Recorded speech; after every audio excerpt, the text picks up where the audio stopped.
You will need to create a screen lock method for your device before setting up Fingerprint login. Keep in mind, the provided steps and the location of the fingerprint scanner varies depending on your Android device. To set up Fingerprint login, go to Settings and tap Lock Screen and Security. Select Fingerprints, then Add Fingerprint. Select and create a backup lock screen method for additional security. Locate and rest your finger on the fingerprint sensor, then lift it.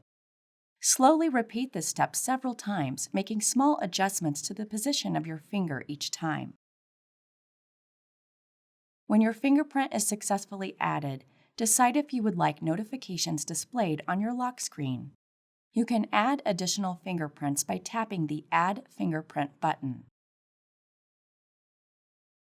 To activate Fingerprint login, sign into our mobile app and tap the Settings icon.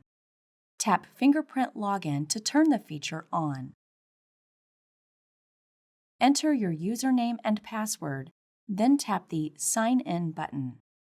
To deactivate Fingerprint login, follow the same steps and tap Fingerprint login to turn the feature off.